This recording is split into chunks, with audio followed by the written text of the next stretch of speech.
No, it's the sink, the mirror with the two sinks, you know, where you wash up. Yes, well, we designed it so that... I started out first, before that school was even built, they were in a very small space.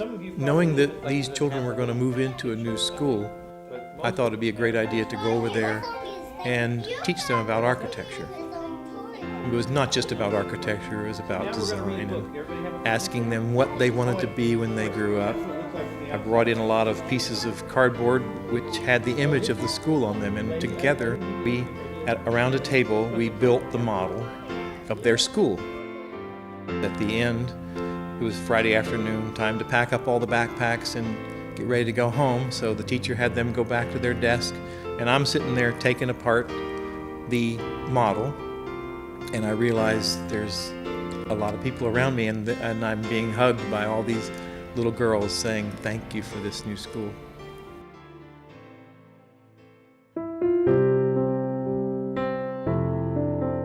Most times people don't expect to be here. They are living their lives, but they're living paycheck to paycheck. And so a lot of times it's just unanticipated. Something happens. They get behind a little bit on their rent. They start to not be able to pay the utility bill. They have to make tough decisions, and they end up, they end up losing their place. As we looked at the traumas that families were dealing with, they were much more complex. And it wasn't going to be a short stay that's going to allow a family to move into housing. You couldn't just come into our shelter and then leave in 3 weeks and find an affordable place to stay.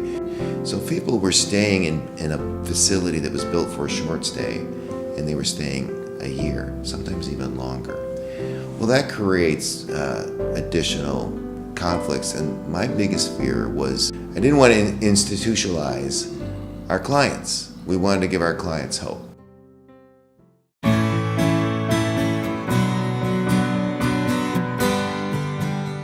Well, we're a local firm.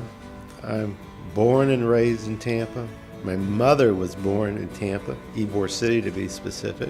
I had a little bit of a connection to the neighborhood because I grew up in Tampa and I went to church just a few blocks that way at Tampa Heights Methodist Church.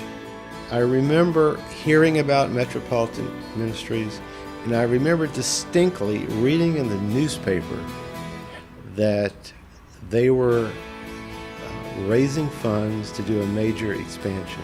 We made a presentation, I believe it was to the full board. As it turned out, I knew a number of people on the board, and I didn't realize these acquaintances or friends were actually on the board until I showed up for the interview.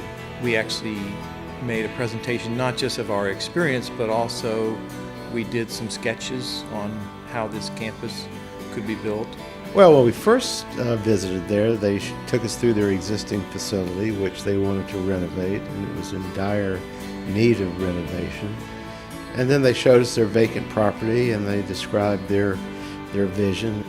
And I remember one of the first things we were told when we started designing is, Metropolitan Ministries has all these donors. I mean, there are thousands of donors. And so you can't make this place look expensive.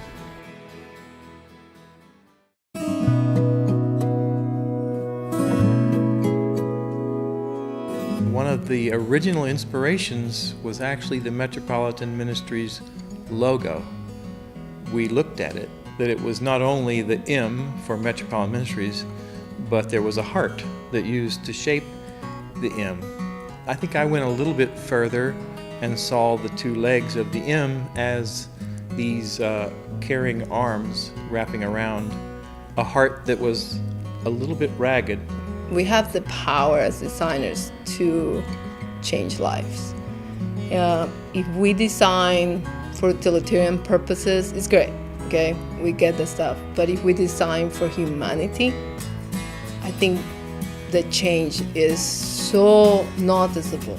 Part of the design of Miracle Place is that through design, we can create a space that supports the mission statement. We don't have to make it look expensive, but even the homeless person, maybe the homeless person more than anybody else, deserves good design. And good design doesn't cost any more. You can come up with good design without it spending very much. And we didn't do anything fancy. We just picked up the right configuration of the space, the right colors of materials. We made sure that there was natural light coming. That was very, very important, natural light. And just going back to the whole master plan, we wanted everything to focus on this central, I call it the village square. Stan was very, very strong in saying we had to create a hearth on each room. So we created an accent wall.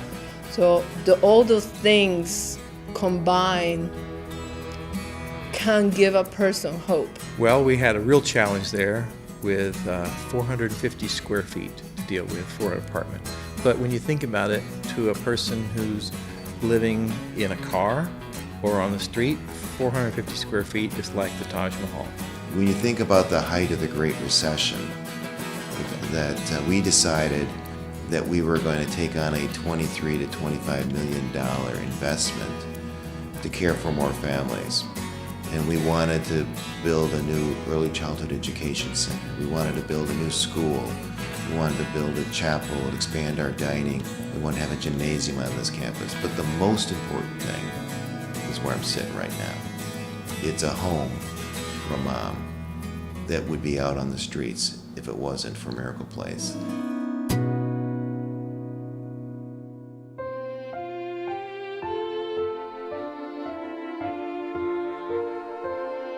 The shape of the exterior was not even my design. That was actually came from one of the past administrators, said, what about something that looks a little Gothic? You never have to walk into that chapel to know that this is a special place. We've tried to give it a spiritual feel without it being one denomination or another. And for those that believe in a God, they know that there's someone bigger than themselves that loves and cares for them, and that's why we call it the Chapel of Hope. Some amazing things happen with the lighting in this chapel. Because it has an oculus and it's right facing east, then when the sun comes up, that creates some very wonderful color patterns here. We had many challenges. When you have a big glass wall in the back, that can reflect sound. And so we angled the glass and we did certain things to the walls. The chapel is an optional component of this campus, but you can't miss it. There's congregational space in the chapel. Our families have all dealt with loss. They need to deal with issues of loss and forgiveness and hope. That takes place in that congregational space. And then we have this iconic prayer tower, which we could have picked any closet and said that that's the prayer room, but we wanted something iconic so that if you're in this room and you've put your children to bed at night and you look out the window and you see this tower lit up at night, again, you're reminded that someone loves you and cares for you. Someone bigger than you or I cares for you and has a plan for you.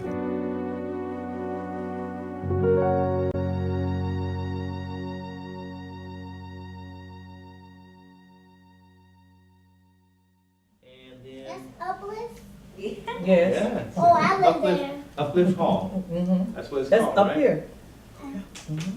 This is your living room, and who sleeps back here in the bedroom? Everybody? Me. I do. You got the top bunk? I got Now, how did you get the top bunk? I don't know. Is that more fun than the bottom bunk? Yeah? Why is I that? think it's the top bunk.